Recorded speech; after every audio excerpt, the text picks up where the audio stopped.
Hey everyone, welcome back to the show. You know what? I can always tell you, best laid plans never seem to work for me. I'm just better at working at spur of the moment things. My best work comes under pressure, and my most creative things actually come whenever they strike. And just to lay out and plan out things like a podcast doesn't usually work for me. I was so excited. Yesterday, I did a full episode. I was in my kitchen. I was totally doing it up, mixing it up differently. And when I got done, I was like, well, let me just sleep on this one. I'm not sure I felt drawn to this. And sure enough, today I end up getting out and doing something that created a whole new feel in my heart, in my gut, my mind that said, you know what, I need to speak to this today. So I apologize, this is getting out late. It's already Wednesday afternoon, and I always try to get these things out in the morning on Wednesdays, but you know what? A heart wants what a heart wants, and this was definitely a need today. This episode, What is Your Why, came after I did a big hike with my husband today. He had a little time off between phone calls and work, and we took off. And you know what? I find that my best thinking and where I really find my meaning and my purpose tends to be when I'm broken down and when I have exhausted everything and it lets my guard down. I can't overthink things. That was today. For one, for those of you that know me, I live in Arizona. And yes, we are cooling off and it is so much nicer here, but it's still high 90s, low 100, which feels great because night times and mornings have been fabulous, like chilly for us. Chilly is like 70 right now, 75 in the morning. It feels so cold. And we all know that fall is here and winter's coming, and I cannot wait to put a sweatshirt on. Anyway, so today, my husband let me know he was heading out. He was going to do a hike, and I'm like, hey, can I come along? I think I'm going to try it. This is going after the fact that, okay, for those of you who don't know me, I'm an above knee amputee. If you're watching me on YouTube, there's my leg. I have gotten this new prosthesis, this new socket. It's been over a month now, but man, when you change your sockets, we have a lot of issues that come with it because we're changing it because our body's changing. The reason I had to change it is because my body shrunk some more. Again, even though it's 2.5 years out, and it just morphs and changes. So, you go back in and I go through the whole process of casting my leg, my residual limb, and then they create a test socket and they do all this wonderful stuff to create a socket made for me. And my prosthetist is amazing. Not only does he do amazing work with what I ask him I want it to look like, he puts a lot of heart into making the fit really be functional for the person he's making them for. And so he knows me well enough to know that I'm constantly on the move, constantly wanting to do stuff. I love to hike. I can't wait for it really to become hiking season because right now it's still pretty hot to be out hiking, and I'm really not a morning person. And by nighttime, well, it's just not smart to go out at night hiking, especially now with this kind of weather. We're noticing a lot of animals are moving around. We had a bobcat at our back door. My dog went absolutely nuts at. And yesterday we stumbled across our first snake. As my son moved back the garbage can, it was coiled up underneath. But it was a good snake, so we're okay. Anywho, today I decided I was gonna go out and hike for the first time in a couple months. I mean, since our move, I've still kind of been I've been still trying to recuperate and recover from the move. As an amputee, yeah, I have 2 legs and yeah, I work on them really well, but still unpacking boxes and bending over and sitting up. I don't get on the ground to unbox. It's just a little bit harder, but my body took a big toll on aches and pains when it came to unpacking for a couple weeks. And so I really haven't done much. Then the heat, and it's just like one thing after another, right? And you kind of go into your valley. Like I was gung ho, I was doing activities, I was constantly moving, feeling great. And then it just kind of comes to a halt because life changes and we just got to go with the flow. Well, my socket that I have on now, I love it dearly. It's beautiful. I'm still trying to become friends with it because right now it's creating a burn in my inner thigh. It's just ripping away the skin. And I don't know why it is still doing that after a couple weeks, but it still is. And it felt that way before the hike. And I thought, you know what? You just push through. You always push through. That's just how I work. I figured, you know what? It might hurt now, but it'll still hurt later. But this way I can say I got exercise in, I did something good for myself. And I know mentally I will be a little bit stronger for it. And emotionally, I'll be in a better frame of mind if I got out and got exercise. So we went. And like I said, probably not the smartest time. We went literally midday. I think we jumped on the trail at about 12:20, just after lunch. Midday, sun straight up ahead. And I felt like there were vultures circling, just waiting for us to die so that it could feed. And I'll tell you what, it was, so to know me is to understand that if my husband wanted to hike between work, I knew he felt he needed it. What I always do is I don't want to be a burden, so I push myself really hard to kind of keep a pace that works for him, not for me, but for him. And he always makes me go ahead of him because he wants me to be the kind of the pace car. But then I never know how fast he needs to go. And he's so good about it. He's like, this is fine, this is fine. And I do go really fast. Actually, I timed myself and it was my fastest 1 to 3 mile hike ever. And I've been recording all my hikes, and I would say I've got, I don't know, 80 or so hikes, 90, 100 hikes under my belt in the last 2.5 years as an amputee. And today was my fastest, which is incredible because that's not how it's been going for my walks lately because it's just been hurting. But to tell you that that was easy would be a complete lie. And for those of you that do know me, I really kind of strive to be as transparent as possible. Just because I went out and hiked, just because it was my fastest time, and actually it was my longest hike or activity in my new socket, which is almost 3 miles today, doesn't mean that it was easy. And by all means, I will shed light on that and why I felt so led to speak about my why today, because there's value in that. And I think there's value that anybody, not just amputees, but anybody dealing with life in general, that's everybody, whether it's good or bad right now, we all have a why. And so today I was hiking as fast as I could down towards a creek, alongside the creek, and then started heading back up. The problem is I could tell, well, one, I was burning because I was just, even though I had salve on my leg, the wound that was inside my socket I could feel it. And then you sweat, and then the sweat starts to burn. And then you also do some shrinking actually while you're hiking. And so then I was trying to hold my socket on.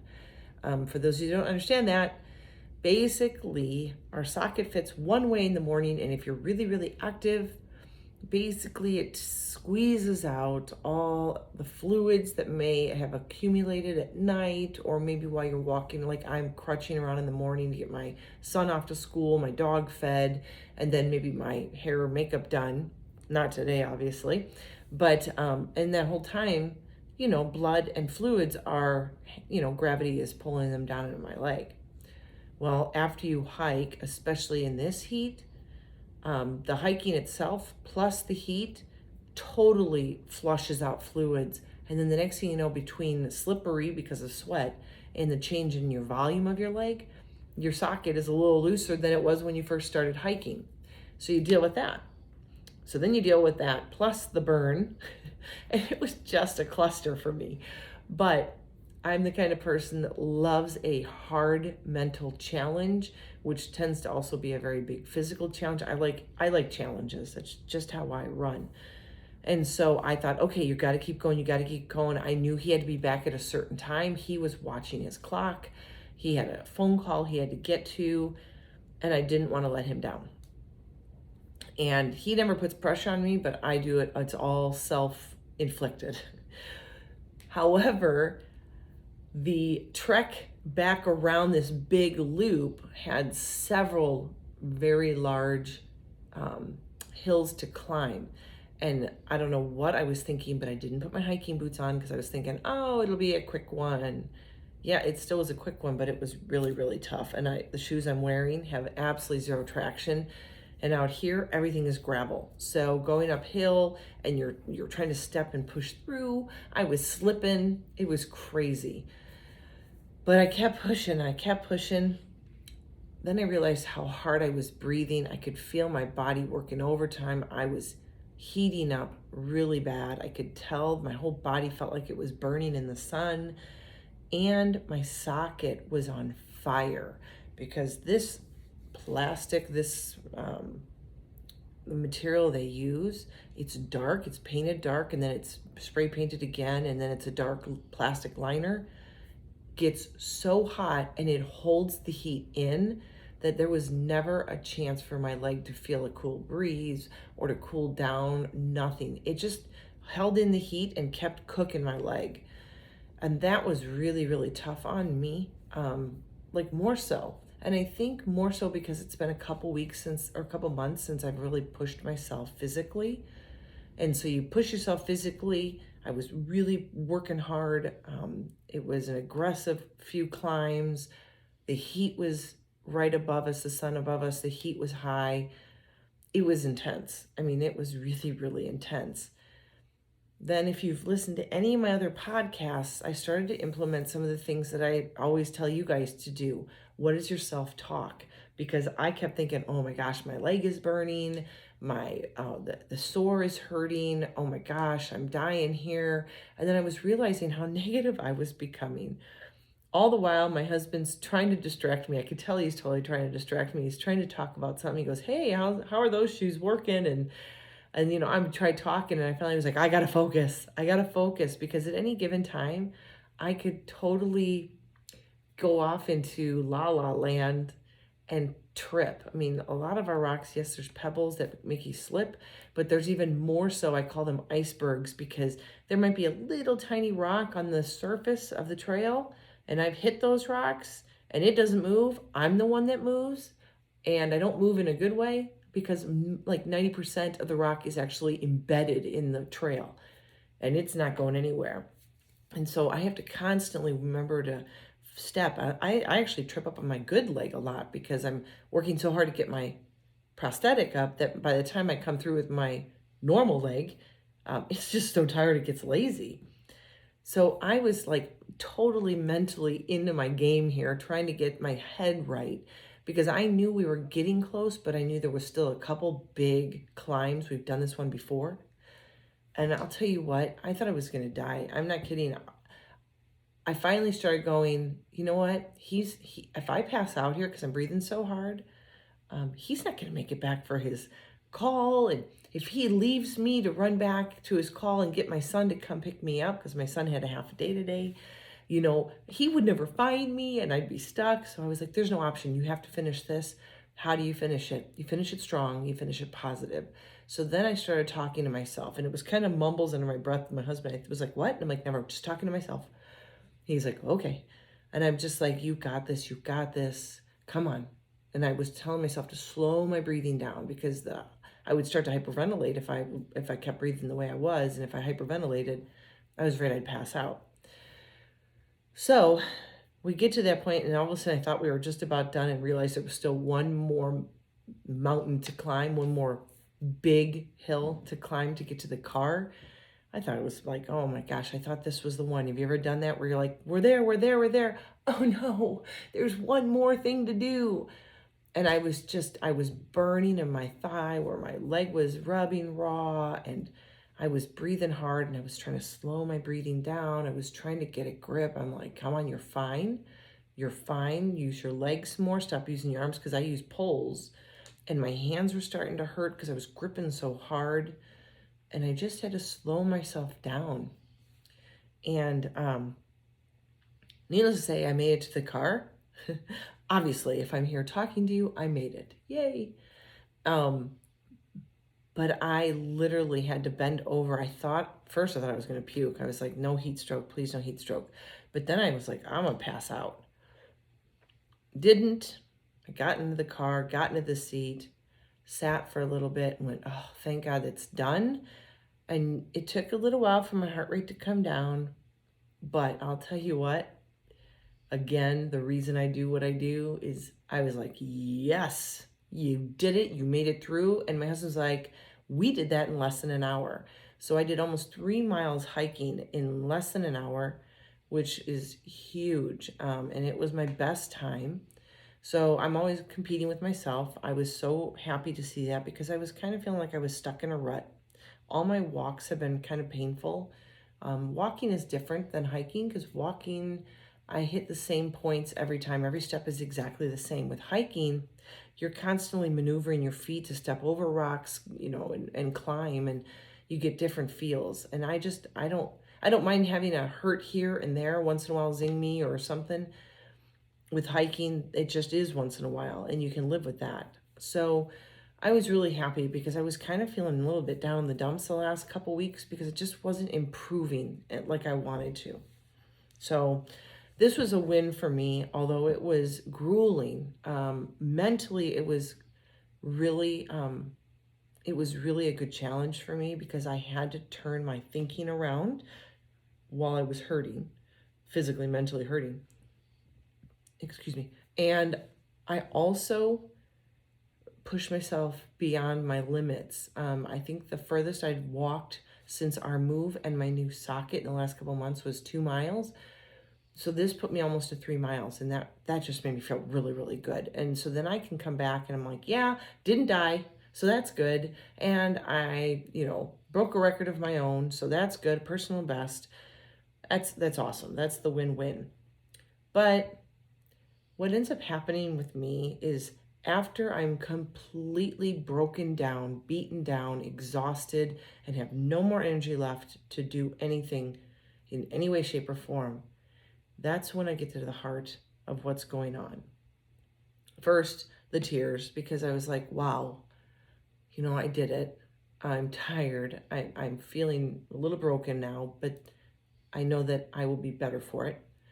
And then I looked at my husband, who was like, you did a good job. Way to finish strong. And that's when I lost it. And I just thought, you know what? I am so lucky to have someone that's by my side. We've been together since we were 17. And he's been my biggest cheerleader, my biggest support system. He's been my rock. And I don't know what I would have done through all this journey without him. Sometimes he helps too much. And that's okay. I know where his heart is, and it's always there to help me. But I'm stubborn, and sometimes I have to tell him, you need to give me some space on this. I need to try it on my own. If it means falling on my face, I fall on my face. But that's what led me to this episode and the why in my life, the why in your life. And I thought, gosh, this is so perfect because you know what? There are so many times that we can get down in the dumps about what's going on in our life that we forget that there's whys that are put into our lives to help us make the best of things.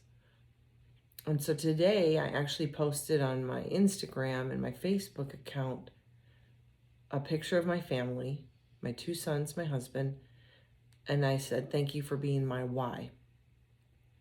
If it weren't for all of them, the journey I had been on since 2013 would have been awful, scary, alone, miserable kind of time.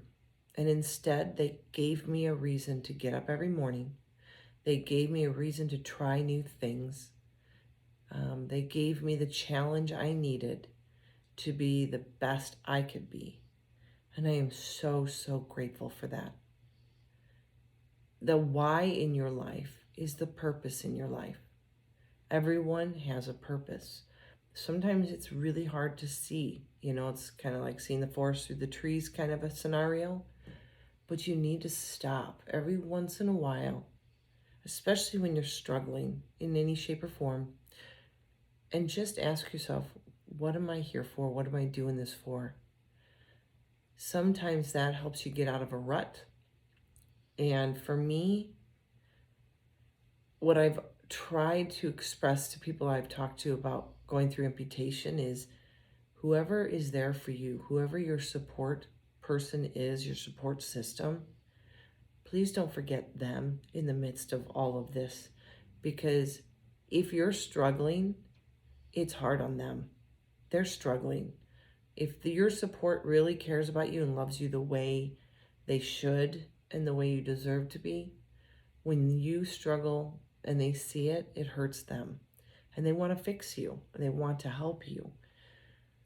The other thing you've got to watch out for is your support system can burn out if they don't take time for themselves, and if we don't show gratitude for all that we see. And I try to be really good at that around my family. I really do. But of course, life gets the better of us. We get wrapped up in our day-to-day, and we get tired, and we crash at night, and we wake up in the morning, we do everything all over again. But today was one of those moments where I had been broken down to the bare minimum of me, and then realized that I am here because I can be because of them, because of my husband, because he lets me know he sees how hard I'm working. And to me, that's really important for him. He knows that about me. Like, I need him to see that I'm working really hard to be better and to live a life that we can actually enjoy, especially after he retires, whenever that may be. We want to be able to get out and enjoy. And if you don't know my story, in 2013, when I hurt my knee, I went through, 6 years of surgeries and surgeries and surgeries and surgeries, and I was going nowhere. Like, it was my bed, PT, icing, PT, bed, PT. I had gained weight. I had become, there's nothing I could do. The way my leg was not healing, I could do nothing, no activity. And that was really a struggle for me for a very long time. I coped well. Again, I think I coped better than I ever imagined I could, because of my family. And I homeschooled through all that. So my kids were a part of every pain, every struggle, every tear, every victory in all those years. They went to every PT with me. They studied in hallways and in offices while I was in appointments. And they were always there cheering me on and making lunches. Even when they were little, they'd bring up peanut butter and jelly sandwiches for lunch at our lunch break when we were schooling. And again, I couldn't have done it without them. And they don't even understand the value that they had on my life and how they changed me at those young ages. They're 17 and 19 now. And this was back in 2013 when this all started. So they were young, and they were just amazing for me. And my husband, who would be off at work all day, bring home the bacon, would also then have to come home and start laundry and get dinner started with the boys. And, the things that he went through, I owe him a huge debt of gratitude. And the way I show that is by getting back to a healthy, strong lifestyle where I can then, not needing to be supported so much, but actually now joining in the activities that we want to enjoy the rest of our lives. We hike, we ski, we walk, we scooter, we surf, we swim, and all those things I can do now. And that is thanks to them.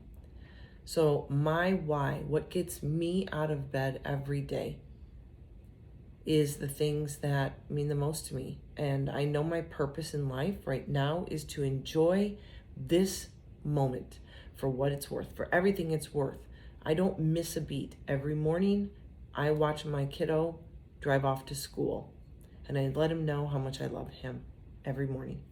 My son who's in college, I will text him just every once in a while and just say, I'm thinking of you.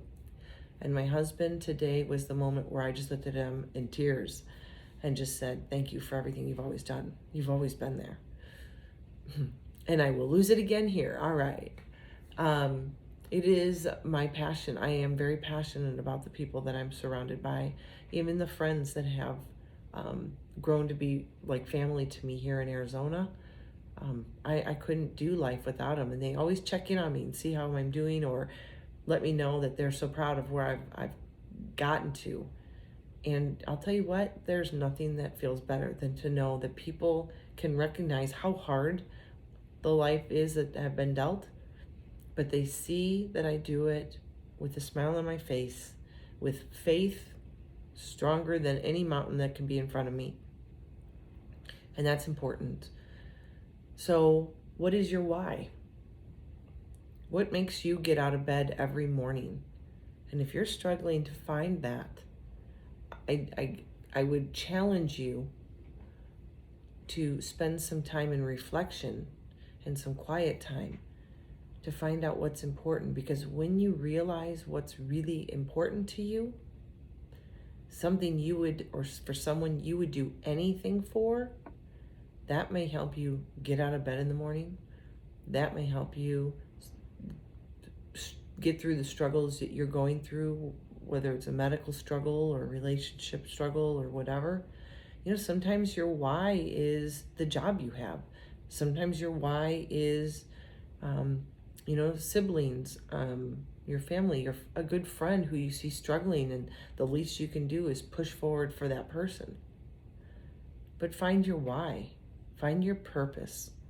We all serve a purpose here on earth. We are all uniquely and wonderfully made. We all have a reason, and we are to serve something more than ourselves, even in the midst of our pain, even in the midst of our trials. There is something you can do, something wonderful and magnificent and lovely for somebody else. Just look for it. I like to wrap up each one of my podcasts with a call to action. And I think what your call to action this week would be. Find your why. Post it. Put it somewhere, your mirror in the morning, so you remember, or maybe it's next to your bed. I know there were days I struggled to even find my purpose, and getting out of bed was miserable. I just remember every once in a while a day would come by and it would just suck my will to live. No reason, no reason for it, but it would just, every once in a while, an emotion that would just drag me into a dark space that told me I was no good and there was no reason for me, that I didn't serve any good purpose, I wasn't helping anybody.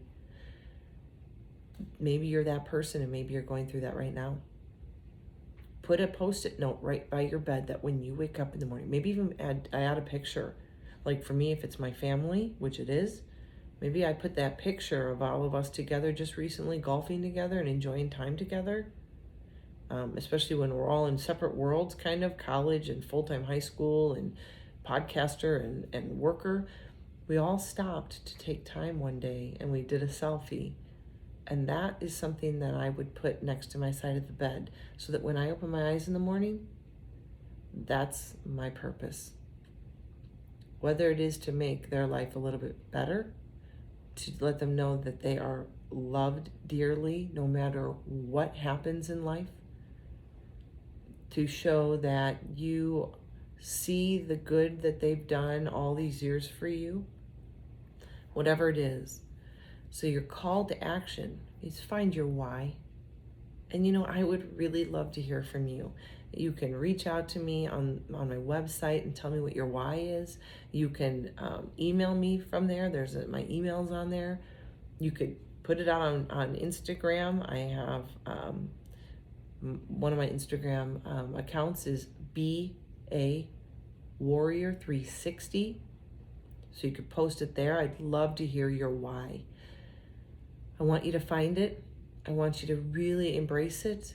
And I want you to let that person or people or whatever it is know that they are the reason that you get up in the morning. They are the reason that you get to do what you get to do and why you do what you do. And you know what? There is no greater satisfaction that even amidst our struggles and pain, we know everybody else is going through something too. We all do. That even when you take time to recognize there's a why in your life, that person will be so grateful that even amidst what you're going through, you were thinking about them. And I don't know, I don't see anything negative at throwing that vibe out in the world right now when we could really desperately use positivity. So my challenge to you, I hope you accept it, is to find your why, find your purpose, and really embrace it. And just use that to fuel you, especially in the hard days. Yeah, let it be what gets you motivated, gets you moving, and puts a smile on your face and a happy step in your step. And I just pray that you are doing well, that you're finding your purpose, that you see your why in life, because you are loved and you do have a purpose. We all do. Sometimes it's hard to see it, but you do. I promise you, you all have a purpose. So until next time, be healthy, be happy, be you.